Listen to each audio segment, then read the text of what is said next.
The restaurant fell silent. Not the gentle hush of a birthday toast, but the kind of quiet that hits like a thunderclap. My sister Maya froze mid-sentence, her tale about the world's most annoying Honda Civic evaporating into the air. My mother's fork bounced off her plate. My father's complexion drained from rosy celebration pink to pale gray in what felt like 2 heartbeats. I lifted my glass of Pinot Noir and watched the chain reaction begin. The mortgage, Uncle James went on, blissfully unaware of the charged atmosphere. On that gorgeous house on Maple Street, the one you bought a decade ago. Your mother told me you just finished paying it off last month.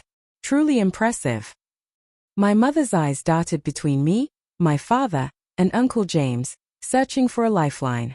Dad, she said slowly, I think there's been some misunderstanding. Misunderstanding? Uncle James chuckled, scrolling through his phone. I have the pictures right here.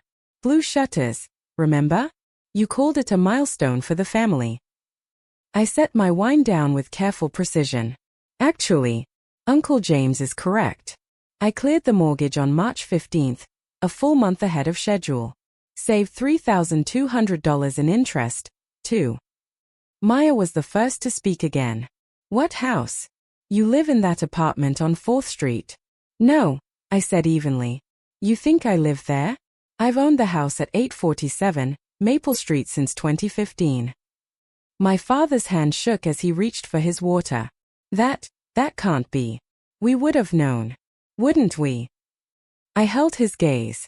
When's the last time either of you genuinely asked about where I live, visited me, or cared about my life outside of comparing me to Maya?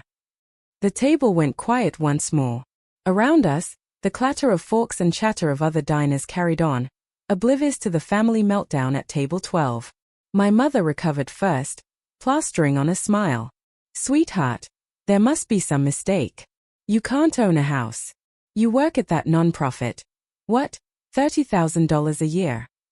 $42,000, I corrected. But you wouldn't know. And yes, I own the house. Want to see the deed? I pulled my phone from my purse, opened the documents folder, and set it on the table. There it was, Alexandra Catherine Morrison, sole owner. Purchase date, June 3, 2015.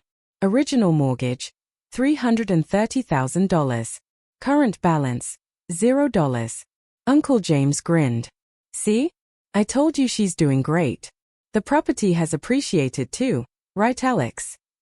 $485,000, I said. The neighborhood's booming. Maya snatched my phone, scrolling in disbelief.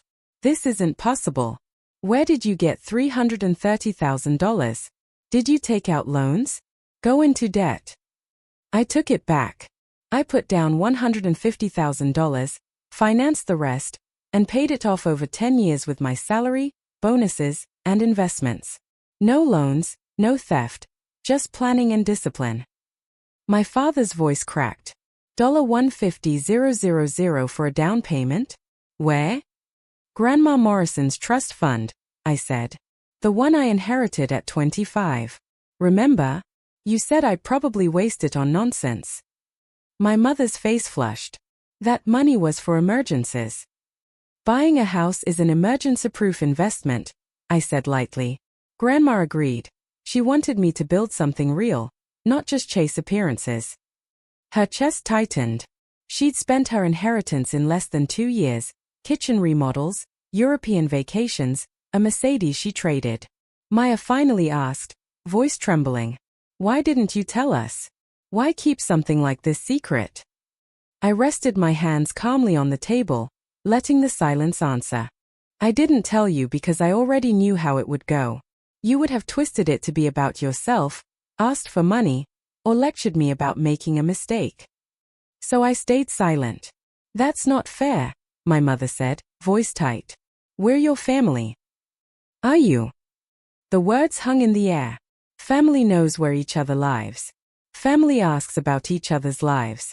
Family doesn't spend every gathering comparing one child to another like it's a scoreboard. Uncle James shifted in his seat. Maybe, dessert. No, I said softly. We need to talk. Mom, when was the last time you called me just to see how I was doing? Not to complain, not to ask for favors, but really check in. Silence. Dad, when was the last time you asked about my work, my hobbies, my life outside of family gossip? More silence. Maya, when was the last time you introduced me as your sister without some qualifier? The quiet one, the simple one? Maya looked down. I bought that house in 2015. 10 years. In that time, you visited Mia's apartment 17 times. I counted, because she posts every visit online. Never once did you ask to see where I actually live. My mother's eyes watered. We thought you lived in that small apartment. We didn't want to embarrass you. I took a measured sip of wine. Interesting logic. This is absurd, Maya snapped. Fine, you have a house. Congratulations. Want a trophy? Some of us have things worth celebrating, like a least favorite Honda Civic. I cut in. Or your assistant manager promotion you've been boasting about for 6 months. Both are real accomplishments, by the way. I'm happy for you. But I wish the same courtesy had been extended to me over the years. Uncle James cleared his throat. Alex, your grandmother would be proud. She always said you had a solid head on your shoulders. Thank you, I said, softly, but firmly. My father's voice broke. So, what now? You've made your point. We didn't know about the house. We're sorry. Can we just move past this? I shook my head. This isn't about the house. The house is a symbol. 10 years of being invisible in my own family. 10 years of my achievements ignored, while Maya's smallest victories are celebrated. 10 years of being the afterthought. That's not true, my mother said, but the words felt hollow. Mom, you forgot my birthday last year. You sent Maya roses and took her to brunch. And me? A text 3 days later. Sorry, been busy. At Maya's graduation, you introduced me to your friends as the other one, not by name. 2 years ago, I got a promotion to program director. $15,000 raise, and you said, that's nice, honey. Then spent 20 minutes talking about Maya's new boyfriend. Alex, Maya whispered, I didn't know. Of course you didn't. None of you did, because you never asked. I became a ghost in my own family. And for years, I started to believe that was all I deserved. I stood, placing my napkin on the table. But I don't believe that anymore.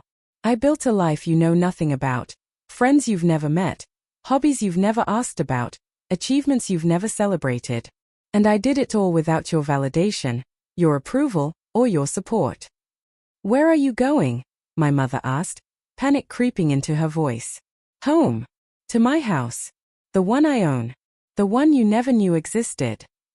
I picked up my purse. Uncle James, thank you. You're the only one who's ever shown real interest in my life, and I mean that. He nodded. My father looked uneasy, but I could see he understood. Alex, please, he said. Don't walk out like this. It's your mother's birthday. You're right. It is, I replied, turning to her. Happy birthday, Mom. I got you something. A crystal vase, the one you mentioned. It's on the gift table with the others. I hope you like it. Tears welled in her eyes. Alex. I'm sorry. We're sorry. Can't we just talk? We just did, I said. Now I'm going home. I paused, letting the words settle. If you ever want to see it, my real home, you're welcome. Just call first. You've always had my number. I strode toward the exit, my heels clicking on the hardwood floor. Behind me, Maya muttered, she can't just walk away like that.